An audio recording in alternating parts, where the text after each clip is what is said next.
喺一片荒無人煙嘅森林，有位小女孩拖住一個巨大嘅背囊，艱辛地向前行。佢越過一座又一座嘅山，途中遇見到一位獵人，打斷咗佢嘅步伐。獵人好擔心咁問：小女孩，你冇事嗎？前面好危險，你要去邊啊？但係小女孩冇任何嘅回應，因為佢都唔知道自己嘅目的地喺邊，只好不停地向前行。行到森林嘅深處，終於停低咗，開始煮佢最心愛嘅糖果，仲拼砌咗一間屋出嚟，展開一個人嘅生活。某一日，3隻烏鴉突然出現，佢哋偷走糖果，小女孩就用糖果醬趕走佢哋。佢想保護糖果同自己，所以拼砌咗好多個稻草人出嚟，但完成咗之後，心裏邊浮現咗莫名嘅空虛感。可惜烏鴉又再次出現，今次仲不斷咁攻擊佢。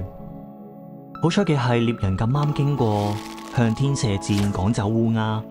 獵人再問：你有冇事啊？呢一次同樣地得唔到任何嘅回應。最後小女孩一個人走返屋企。隨後嘅每一個晚上，3隻烏鴉都闖進小女孩嘅夢境。佢哋自由自在咁飛，令到嗰種空虛感又再次出現。小女孩每日都製作糖果，不知不覺佢已經長大成人。佢用更多更大嘅糖果嚟拼砌出一道又一道嘅糖果圍牆。突然有人大叫：救命啊！一開始小女孩無視呢個聲音，但最後佢都選擇去揾呼救聲喺邊度。佢發現遠處有一位小男孩跌咗落河度。當小女孩跑到河邊嘅時候，心裏邊猶豫咗一陣。喺緊急關頭，佢鼓起勇氣伸出糖果醬，成功救咗小男孩。小男孩好驚，只可以攬住佢係咁喊，仲問小女孩可唔可以陪佢返屋企。小女孩勉強答應咗。經過凍月嘅時候，小男孩拖住佢隻手，仲分享佢自己嘅日常，令到小女孩感受到一絲絲嘅溫暖。去到小男孩屋企門前，小男孩即刻鬆開小女孩隻手，跑去擁抱自己嘅屋企人，先發現小男孩嘅爸爸原來係獵人。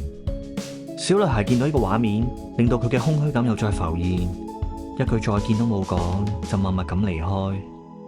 小女孩喺回程嘅時候，不斷問自己，點解自己會有咁嘅感覺？點解我得自己一個人？點解？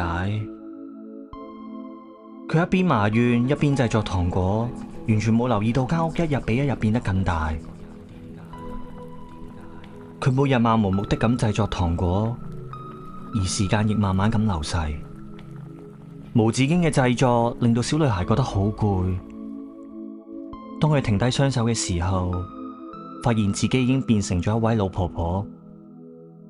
佢接受唔到自己變成咁樣，佢不停地問點解，質問自己嘅同時，間屋不斷咁膨脹，而入邊嘅糖果漿就不斷湧出嚟。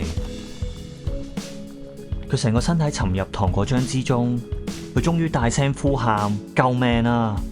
佢好希望有人可以拯救自己，就好似佢拯救小男孩咁樣。但可惜冇人再聽到佢嘅求救，因為佢俾佢自己親手拼砌出嚟嘅屋吞噬咗，慢慢咁消失。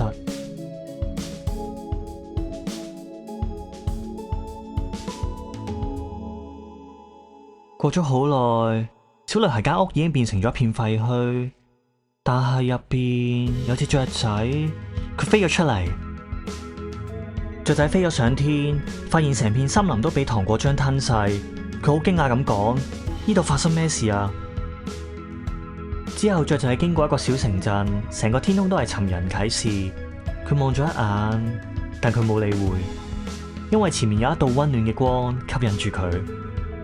呢道光原來係太陽，前面仲有一大片一望無際嘅海洋。雀仔覺得好神奇，決定繼續向前飛，探索更多嘅事物同地方，展開新嘅旅程。